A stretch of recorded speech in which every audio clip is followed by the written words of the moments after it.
back. He's Jimmy Ludwig. He's Mark Aldrich. And together we are the Happy Hour Guys. And we are in a place that is chock full of amazing craft beer. Around every corner, behind every door, it's everywhere. It's true. Where are we? I think we're in the Pacific Northwest. Pacific? No, I don't think so. In San Francisco? Northern California? Colorado? I can breathe. No, it's not mile high. Yeah. No. Vermont.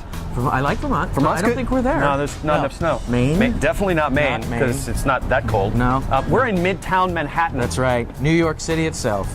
Can you believe that just a couple of years ago, this was a craft beer desert? That's right.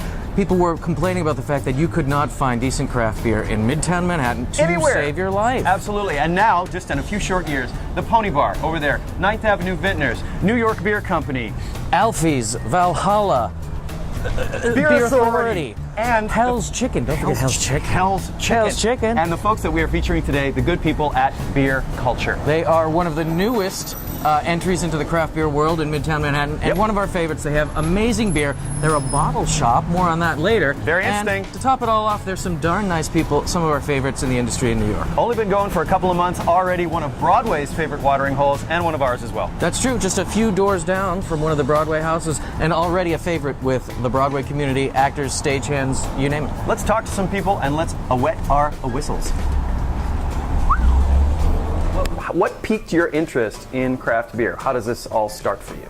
Well, I've been around beer for a long time, since I was before old enough to drink. I just loved every aspect of the whole industry. And you come from Cooperstown, is that correct? Right near Cooperstown. Near Cooperstown? Yeah. So Omegang, obviously, in Cooperstown. Did you do anything for them? Did you ever work for them? I did, yeah. Actually, that's where I got my start in the whole beer industry. I started off as a tour guide, and later on moved up to sales. I was selling for upstate New York and Vermont for a couple of years with them. I was living upstate in Rochester and started going to this beer bar, and this was in 2002. At that point, growing up on Long Island, I thought Labatt Blue was an exotic beer. I wasn't sure. So I walked in, I looked at the beer menu, and they had 17 lines, 4 beer engines, and I said, what does a $20 beer taste like? Within a few months, I was working there, and that's where I met Matt, actually, when he was the Omegang rep. Oh, wow. Almost 13 years ago now. Little did you know. Yeah. What brought you to this particular part of the city, and how did you come up with the idea for this kind of beer store, shop, bar, etc.? Yes. But basically, I've always loved Hell's Kitchen. There were always some really nice bars, but there was a severe lack, of massive amounts of bottled beers to purchase, to go, or to stay. And, a number of great bars, but that's why we like to hang out in this neighborhood. What can you do here that you can't do in a lot of bars? Besides get naked, run around screaming. Of course not. You can't? What? The one thing that sets us different is the fact that you can buy all of our products to go. And that's including all of the 500 plus bottles of beer and all of our drafts. We sell each of those in growlers. Do you use your own growlers, or can people bring in their own? We have our own, but it will fill anybody. Wow, that's terrific. What's in your fridge at home right now? Nothing. But this is my home. That's true. 500 beers. That's true. He's got the biggest, best stocked fridge there. I guess we should say, what are you drinking at home these days? I don't go home. I'm sorry, I just don't do it. There's a piece of hardware over here that I'd like to ask you about. Okay. This old refrigerator. So what's up with this? You call this what? You call this This is called Grandpa's fridge. Grandpa's fridge. Yes. Right. It's an old Kelvinator. It's generally modeled after my grandfather's refrigerator. It's a 1952 Kelvinator, and inside are products that you'd find in hopefully your grandfather's refrigerator as well. Look at that. We got Genesee cream ale. Yes, we got some Black Label. Valentine. Oh, Little Kings. We used to get those in Ohio. Schaefer, Old Milwaukee. This brings back happy memories for a lot of people. Yeah. It's that it's that comfort that you get. We all got our start somewhere.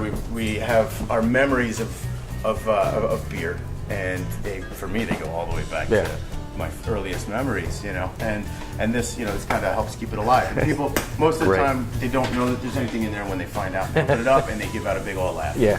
It's a happy moment for them to see that. Yeah. So. Well, and our grandparents, they didn't have any other choices, That's right. Like Yeah. we're They lucky. had to have a Kelvinator. That was their craft beer choice. Yeah. We're lucky. Is that you? Third birthday. I had a feeling. Is there a beer? Oh, there it is. That's awesome. We'll get a still of that. So, Yeah. drop that in. That's amazing. 3 years old, third birthday, with a can of, what is Bottle it? of Genesee. A bottle of Genesee Genesee right there. And my great grandfather. Oh, that's great. That's great. Family. I had a feeling it wasn't up there by accident.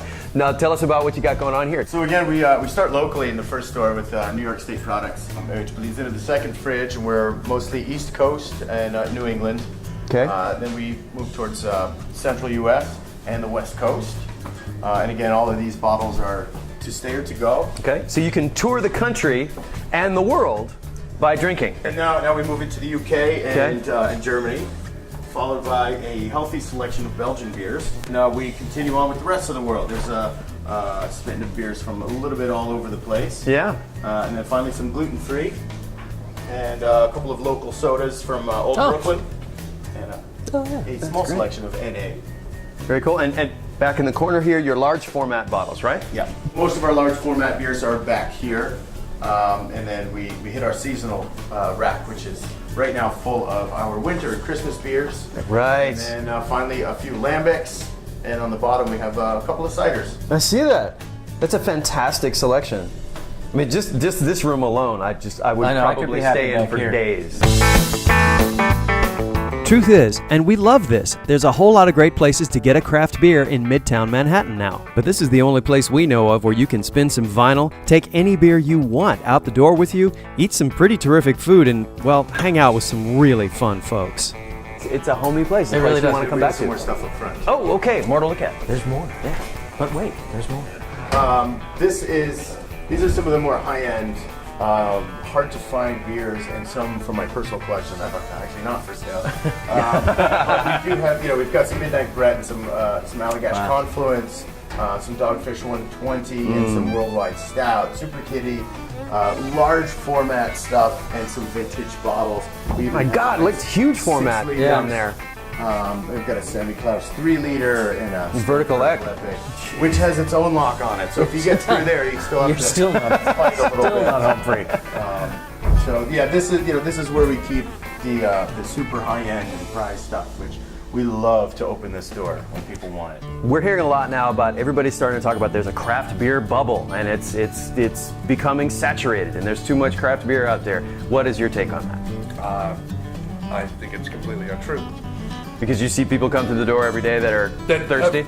People that are thirsty, people that have not even heard about any of these beers before. I like Matt, I've been in this industry for 13 years, only ever selling craft beer, and I was doing it 13 years ago. Every 2 or 3 years, I've heard that. I've heard, it's gonna hit a tipping point, it's gonna get a certain point, and yet we just opened, and people seem to dig us, And they can't get enough. it's just getting better. That's great. They like good beer. There's And a it lot just of keeps thirsty going. people out there. That's right. Yeah. Who's out there that you think is about to make that next big step to become one of the players that everybody talks about, like up and coming breweries that you guys are watching? There are a There- I know number there are a of lot, but- breweries that are already doing well that we expect to continue to do well. Right. Maine Brewing Company stuff is just incredible. Fantastic. Yeah. It's just beauty and simplicity and high quality beers. We just respect the heck out of that whole brand. A lot of the local New York Yeah. breweries Yeah. that we're in now. Yep. Barrier, you guys Barrier. know. Oh, I love Absolutely. Barrier. Yeah, it's great. Those guys are Those guys amazing. are, I think those guys really have a good read on really flavorful beers that's not overpowering. And for us, it's local. Yeah. We really love that too. We like to Yeah. support those. So you guys try to feature New York beers whenever you can. We certainly do. You've really been welcomed by the Broadway community too, right? Absolutely, Yeah. yeah. A number of our regulars are actors and stagehands from a lot of the local Broadway shows. Well, Jim from Lion King was the first person who ever mentioned you to me. That's right. And it was just a week or two after you had opened. Yeah, he was one of the first people who actually came in. I remember when he first came in. Yeah. So I mean, that's just another element that makes it uniquely New York. But you can come here and you're going to bump into the Broadway community, which is something else that New York is known for. And now New York is getting known for its craft beer spots. That's right. Who'd have thunk a couple years ago that would be the case? When we were saying a few years ago, you couldn't find a craft beer in Midtown to save your life. So here's to, in a larger sense, craft beer culture becoming a big part of New York City, and here's to beer culture becoming a big part of Midtown Manhattan. Thank you so much for having us, guys. Thank you. Cheers. Cheers. Cheers. Cheers. Cheers. Oh, one other thing. We gotta say we love it when there are hooks underneath the bar so we can hang our coats. However, at Beer Culture, they make sure there are plugs so you can charge your phone. It's pretty cool, but not as cool as this. I don't want to give it away. I'm just going to say we're about to see something that we have never seen on the Happy Hour guys before. Ever. Here we go. Drum roll, please. 45th Street between 9th and 10th Avenue in Manhattan.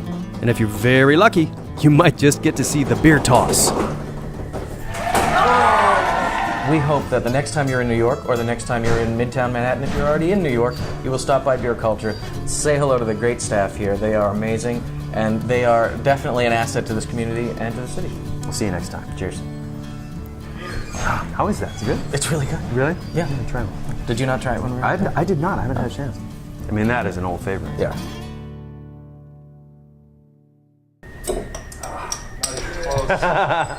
Hey!